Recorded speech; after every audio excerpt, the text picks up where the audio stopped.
আসসালামু আলাইকুম ওয়া রাহমাতুল্লাহ। ওয়া আলাইকুম আসসালাম ওয়া রাহমাতুল্লাহ।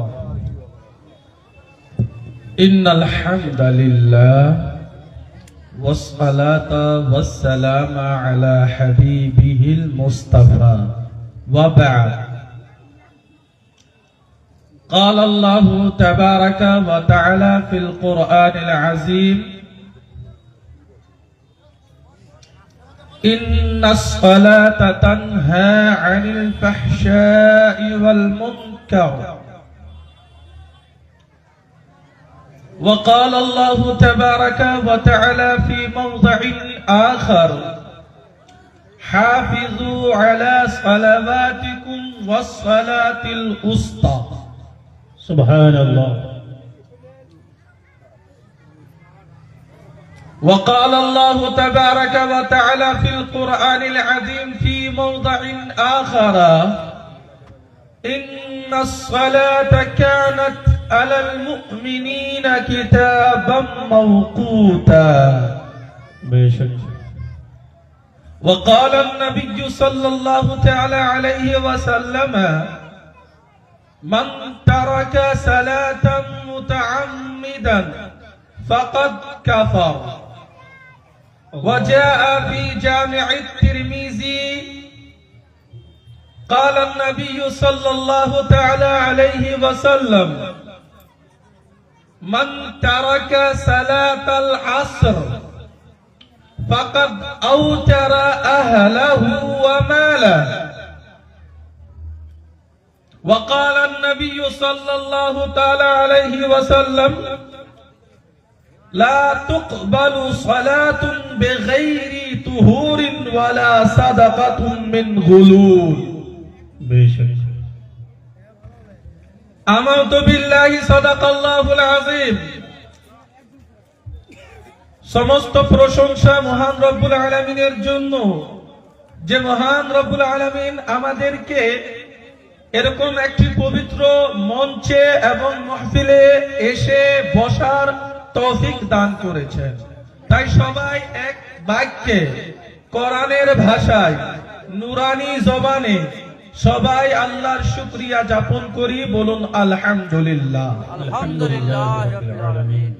আল্লাহর হামদের পরে শত শত বার, হাজার হাজার বার দরুদ এবং সালাম অবতীর্ণ হোক সেই প্রিয় নবীর উপরে, যার দিবানা আমরা আপনারা বৃক্ষলতা থেকে আসমানের চন্দ্র সূর্য সমস্ত মাখলুকাত যেই নবীর দিবানা, সেই নবীর প্রেমে ডুবে একবার সবাই মিলে দরুদ পাঠ করি, পড়ুন আল্লাহুম্মা সাল্লি আলা সাইয়্যিদিনা হাবিবিনা মাওলানা মুহাম্মদ কামা তুহিব্বু ওয়া তারদা বি আন তুসাল্লি আলাইহি সালাতাও ওয়া সালামুন আলাইকা ইয়া রাসূলুল্লাহ।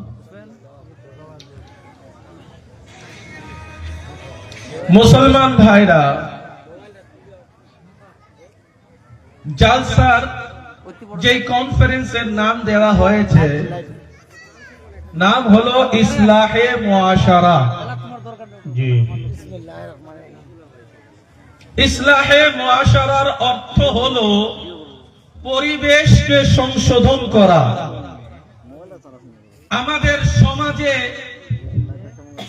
ইসলামের খিলাফ মুসলমান নামক হিসাবে নিজেকে পরিচালনা করি, দাবি করি আমি মুসলমান, আপনি মুসলমান, কিন্তু মুসলমান ভাই, আমাদের মুসলিম সমাজে আপনারা দেখবেন বহু ধরনের এরকম কাজকর্ম আজ আমাদের সমাজে পরিচালনা হয়ে গেছে।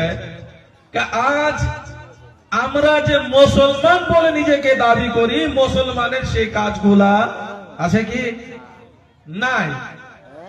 ভাই, এটা আমারও সৌভাগ্যকে একটা মঞ্চে মহফিলে আসার আল্লাহ তাআলা তৌফিক দান করেছেন। এসেছি, বাইরে থাকি, আল্লাহ যতটুকু আমাকে জ্ঞান দিয়েছেন সেই জ্ঞান অনুযায়ী কিছু আপনাদের সম্মুখে তুলে ধরবো, আপনারা কি শুনবেন? দেখেন, যে বক্তৃতা হয়, যে মাহফিল আয়োজন করা হয়, যে জালসা গঠনের কমিটি গঠন করে একটি জালসা সাজানো হয়, তার উদ্দেশ্য আপনারা জানেন? কয়জন জানেন? হাত উঠান। জালসার উদ্দেশ্য কি? জালসার উদ্দেশ্যটা কি আপনারা জানেন না মনে হয়। তাই তো এই মঞ্চে আসলো, আসার পরে কি বললো মৌলভী সাহাব, বক্তা সাহাব কি বলে চলে গেলেন। উনি উনার জিম্মেদারি পালন করেছেন, দায়িত্ব। কিন্তু আমরা যে আওয়াম রয়েছি, আমরা নিজের দায়িত্ব পালন করি না। জালসার আসল যেটা মকসদ রয়েছে, নিয়ত রয়েছে, জালসা আমরা করিব এই কারণে যেন জালসা করে দিনের কিছু শিক্ষা অর্জন করতে পারি। এটাই নাকি বাপ? না অন্য? জালসা করে বাইরে ঘোরাফেরা করব, দোকানে বসে চাই পান করব, আবার অন্যতম আড্ডাবাজি করব, এই কারণে কি এই মেহফিল সাজানো হয়? এই কারণে হয়। কি হলো বাবা, আপনারা বলছেন না যে বোঝা যাচ্ছে নাকি? আমি কি অন্য ভাষায় কথা বলি? উর্দু ভাষায় বলছি, আরবিতে বলছি? না না, বাংলায় বলছি। মেহফিলের উদ্দেশ্যটা হলো এই মেহফিলে এসে কিছুটা অর্জন করে যাব।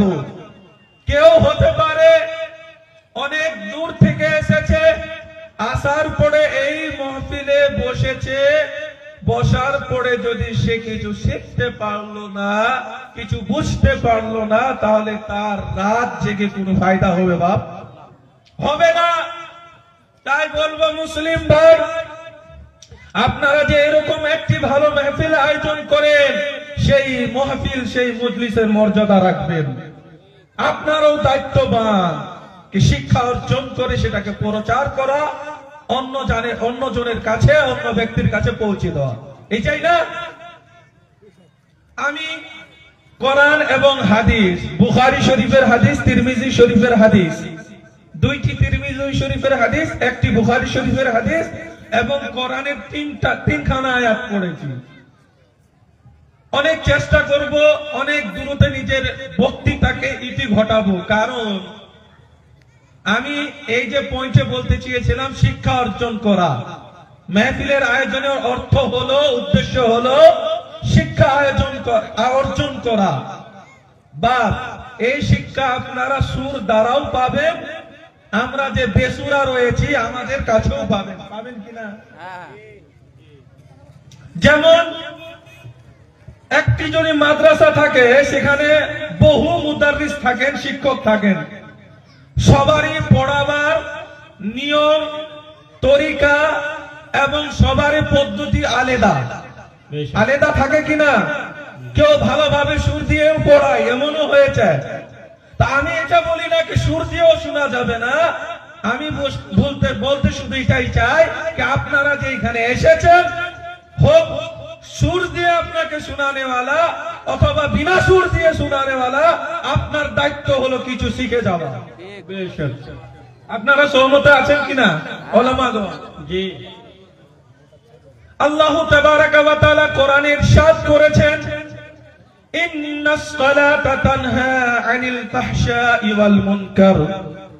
মহান রব্বুল আলামিনের পবিত্র গ্রন্থে মহান রব্বুল আলামিন বলেছেন, বেশক, নিশ্চয়, এখানে কোনো সন্দেহ নেই, নো ডাউট, ক্লিয়ারলি আল্লাহ তাআলা বলেছেন যে নামাজ সমস্ত কুকর্ম, সমস্ত বেহায়াই থেকে নামাজি ব্যক্তিকে বাঁচিয়ে রাখে। বলুন সুবহানাল্লাহ। ও মুসলমান ভাই, কয়টা আমরা নামাজি? আমাদের উপরে নামাজ ফরজ হয়ে গেছে, কিন্তু আমরা সেই নিজের দায়িত্বকে দায়িত্ব মনে করি না, সেই ফরজটাকে ফরজ মনে করি না। সেই ফরজটাকে যদি ফরজ মনে করতাম, তাহলে আমাদের মসজিদ খালি থাকতো না। 5 টাইমের নামাজের সংখ্যায় পুরো গোটা মসজিদটা পুরো পূর্ণ হয়ে যেত। যেত কিনা ভাই? অবশ্যই যেত। কিন্তু ও মুসলমান ভাই, আমরা তো ওই দিকে নাই, কারণ আমরা নামের মুসলমান। আমরা নামাজ পড়বো না, আমরা রোজা রাখবো না, আমরা হজের টাইম হয়ে গেছে, হজ করতে যাব না, আমাদের উপরে যাকাত ফরজ হয়ে গেছে, যাকাত আদায় করব না। না না, আমরা শুধু নিজেকে মুসলমান বলে পরিচালনা করি, দাবি করি। একজন মুসলমান হওয়ার পরে যখন সেই বালিগ হয়ে যায়, তার উপরে শরীয়তের সমস্ত হুকুম লাগু হয়ে যায়, যায় কিনা? হাদিস শরীফের মধ্যে এসেছে, দয়ার নবী মায়ার নবী বলেছেন, যখন আপনার বাচ্চা 7 বছর বয়সে পৌঁছে যাবে, তখন তাকে নামাজের ব্যাপারে শিক্ষা দাও, নামাজের ব্যাপারে নিয়ম তর তরিকা তাদের শিক্ষা দাও। বলতে হবে বেটা নামাজ পড়তে হবে। আমরা মুসলিম, আল্লাহ তাবারক ওয়া তাআলা আমাদের উপরে নামাজ ফরজ করেছেন। এই আল্লাহ তাবারক ওয়া তাআলা আমাদের উপরে যে নামাজ ফরজ করেছেন, সেই নামাজটিকে আদায় করতে হবে। যদি আমরা নামাজ আদায় না করি বেটা, তাহলে কাল কিয়ামতের দিবসে কি জবাব দেব? যখন মাহশরের ময়দান কায়েম হবে, মাহশরের ময়দানের উপরে বলা হয়েছিল, সেই দিন আমলের ব্যাপারে যখন মহান রব্বুল আলামিনের কাছে আমাদেরকে হিসাব দিতে হবে, তাহলে আমলের হিসাব হবে সবথেকে প্রথমে যে আমলটার প্রশ্ন করা হবে সেটি হলো নামাজ। बेशक রোজে মেহশর যা গুদাস বুয়াত আউয়াল পুরশিস নামাজ বুয়াত। ফার্সিতে একটি ছন্দ রয়েছে, সেই ছন্দের মধ্যে বলা হয়েছে, যেই মেহশর, যেই কাল কিয়ামতের ময়দানে অনেক কঠিন দিন হবে, বা বলা হয়েছে সূর্যের যে ধূপ রয়েছে, রৌদ্রের যে তীব্র রয়েছে, সেই কারণে মানুষ নিজের যে ঘাম বের হবে, সেই ঘামেতে হাবুডুবু খাবে, জমিন অনেকটাই গরম হয়ে যাবে বাপ। সেখানে আমাদেরকে নিজের কর্মর ব্যাপারে হিসাব দেওয়া হবে। সব থেকে প্রথমে যে আমলটার জিজ্ঞাসা করা হবে, ও আমার বান্দা, আমি রব তোমার উপরে যে এই দুনিয়ায় তোমাকে সৃষ্টি করে পাঠিয়েছিলাম, তোমার উপরে 5 ওয়াক্তের নামাজ ফরজ করেছিলাম, তুমি কি সেই নামাজ আদায় করেছো কিনা? হবে কিনা? বুঝা যাচ্ছে বাপ? মাহশরের ময়দানে এইভাবে প্রশ্ন করা হবে। আজ আমরা দেখি আমাদের মধ্যে, এই মুসলমানের মধ্যে, আল্লাহ তাবারক ওয়া তাআলা কোরআনে বলেছেন, নামাজি ব্যক্তিকে সমস্ত বেহায়াই কুকর্ম থেকে বাঁচিয়ে রাখে। এখন প্রশ্ন হলো, সমাজে আমাদের মুসলমান ভাইয়ের ভিতরে দেখবেন সুদ খাবার ব্যবসা রয়েছে। আবার এই মুসলমান ভাই দেখবেন অনেক মুসলমান ভাই রয়েছে যেই মদ অর্থাৎ শরাবকে শরীয়তে ইসলাম হারাম করে দিয়েছে, সেই মদ্যপান করে থাকে। আবার দেখবেন অনেক মানুষ জিনা করে থাকে, অনেক মানুষ অন্যতম গুনাহে লিপ্ত রয়েছে। কারণটা কি? কারণ একটাই, তার ভিতরে আল্লাহর কোনো খৌফ নেই, আল্লাহর কোনো ভয় নেই। সে নামাজ পড়তে জানে না, নামাজ পড়তে গিয়ে কখনো নামাজের ব্যাপারে কখনো আলিমকে পুছে নাই, জিজ্ঞাসা করা নাই যে নামাজ কিভাবে পড়তে হবে। অটোমেটিকলি কোন ব্যক্তি যদি আল্লাহর দরবারে নিজের মস্তিষ্ককে টিকে দেয়, আল্লাহর জন্য সাজদা করে, আল্লাহর জন্য রুকু করে, আল্লাহর তাসবিহ পাঠ করে, আল্লাহর জিকির করে, নবীর উপরে দরুদ পড়ে, সেই ব্যক্তি কখনো গুনাহের দিকে যেতে পারে না। আমরা যে এত বুরাই, এত কুকর্ম, এত বেহায়াইর দিকে চলে যাচ্ছি, তার কারণ একটাই হচ্ছে বাপ, আমাদের ভিতরে, আমাদের মাঝে অনেক ব্যক্তি রয়েছেন যারা আমাদের মধ্যে নামাজ পড়েন না, নামাজকে অতটা প্রাধান্য দেন না।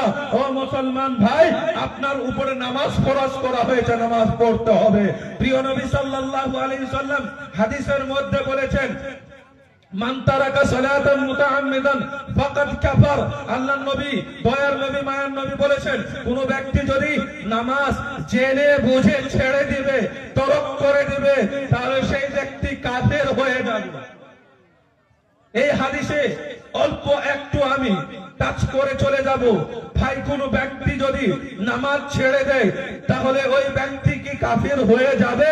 জেনে বুঝে নামাজ ছেড়ে দিলে তার ব্যাপারে মুহাদ্দিসগণ বলেছেন যে যদি সেই নামাজের ফরজ হওয়াকে ইনকার করে দেয়, নামাজকে তুচ্ছ মনে করে, নামাজকে হালকা মনে করে নামাজকে ছেড়ে দেয়, সেই ব্যক্তি অটোমেটিকলি অরিজিনাল কাফির হয়ে যাবে। আর যদি সুস্তির কারণে, অলসতার কারণে নামাজ ছেড়ে দেয় তাহলে বলা হয়েছে যে সেই ব্যক্তি গুনাহে কবিরায় লিপ্ত হবে, কিন্তু তার ঈমান যাবে না। তাহলে সেই ব্যক্তিকেও কাফির কেন বলা হয়েছে? বলা হয়েছে সে রিয়েলে কাফির তো হবে না, কাফিরের মতো আমল করনেওয়ালা হবে। বেশক। কুফরে আমলি যেটাকে বলা হয়, জি। একটা হচ্ছে কুফরে এতেকাদি। আমাদের ভিতরে এতেকাদ আকীদার ব্যাপারে অনেকটা কম জালসা হয়। আকীদার ব্যাপারেও জরুরি রয়েছে। কুফরে এতেকাদি কি বুঝবেন, কুফরে আমলি কি বুঝবেন? এই জালসা যদি আকীদা সমস্ত জিনিস নিয়ে আপনারা অটোমেটিকলি নিজেই বলবেন, ডিমান্ড করবেন আমাদেরকে আকীদার হিসাবে, আকীদা কি সেই ব্যাপারে জানান, আল্লাহর ব্যাপারে মারিফত কি হবে সেই হিসাবে আপনার সামনে বক্তৃতা হবে, কিন্তু আপনারা ডিমান্ড নয়, ওই যে আপনাকে লাগে সেই লাগে। আমি বলতে চাই না সেরকম কিছু কথা, বলতে চাই এটাই ভাই যে আল্লাহ রব্বুল আলামিন আমাদের উপরে নামাজ ফরজ করেছেন, নামাজ পড়তে হবে। দ্বিতীয়তম হাদিস যেটা জামিআ তিরমিজি শরীফের মধ্যে রয়েছে, সেই হাদিসটিকে বলে নিজের বক্তব্যকে ইতি ঘটাবো ইনশাআল্লাহ। আল্লাহর নবী, দয়ার নবী, মায়ার নবী বলেছেন, মান তারাকা সালাতাল আসরি ফাকাদ আউতারা আহলাহু ওয়া মালা। কোন ব্যক্তি যদি আসরের নামাজটাকে ছেড়ে দেয় তাহলে সে নিজের পরিবার এবং নিজের দৌলত, ধন সম্পত্তিকে নষ্ট করে দিল, ধ্বংস করে দিল। অর্থাৎ এটাই যে আমি আপনার সম্মুখে একটি আয়াত তুলে ধরেছিলাম, আরেকটি সেটি হলো কি, ইন্নাস সালাতা হাফিজু আলা সালাওয়াতিকুম ওয়াস সালাতিল উস্তা। তোমরা নিজের নামাজের হেফাজত করো, খাস করে বেশিরভাগ যেটার উপরে গুরুত্ব দেওয়া হয়েছে সেটা হলো সালাতে উস্তা। এই সালাতে উস্তার তাফসীর করেছেন মুফাসসিরিন কেরাম। সেই তাফসীরটি হলো সালাতে উস্তা অর্থাৎ আসরের নামাজ। কি বেশক। এই আসরের ব্যাপারে জামিআ তিরমিজিতে দয়ার নবী বলেছেন যে কোন ব্যক্তি যদি সেই আসরের নামাজ ছেড়ে দেয় তাহলে নিজের মাল, ধন সম্পত্তির সাথে সাথে নিজের ফ্যামিলিকে ধ্বংস করে দিল। তাই বাবা ভাই আমার এবং আমার পর্দার আড়ালে মা বোনেরা শুনে রাখেন, যখন এক মানুষ ব্যক্তি বালিগ হয়ে যায় তার উপরে নামাজ ফরজ হয়ে যায়, আপনারা যদি ভালো মন দিয়ে, ভালো নিয়তের সাথে আল্লাহর দরবারে হাজির দিয়ে দেন, আল্লাহ তাবারক ওয়া তাআলার জন্য নামাজ আদায় করেন, তাহলে ইনশাআল্লাহ আল্লাহর ঘোষণা মোতাবেক, আল্লাহর ইরশাদের মোতাবেক এই নামাজ আপনাকে সুদ থেকেও বাঁচিয়ে রাখবে, জিনা থেকেও বাঁচিয়ে রাখবে, আবার সমস্ত ধরনের কুকর্ম থেকে আপনাকে বাঁচিয়ে রাখবে। তাই ভাই, নামাজের দিকে আসো। নামাজ পড়ার যদি শিখেন নাই তাহলে ইমাম সাহেবের কাছে গিয়ে, আপনার পাড়ার মধ্যে যে মাদ্রাসা রয়েছে, বস্তিতে মাদ্রাসা রয়েছে, সেই মাদ্রাসার মৌলভী সাহেবকে পুছে জিজ্ঞেস করে নামাজের মসলা শিখেন এবং নামাজ পড়া আরম্ভ করে দেন। নামাজ না পড়িলে কাল কিয়ামতের দিবসে কিন্তু আপনাকে ছাড়া হবে না। তাই আল্লাহ তাবারক ওয়া তাআলা আমাদের সবাইকে বুঝার তৌফিক দান করুক এবং আমল করার তৌফিক দান করুক। ওয়া মা আলাইনা ইল্লাল বালাগ। আসসালামু আলাইকুম ওয়া রাহমাতুল্লাহ।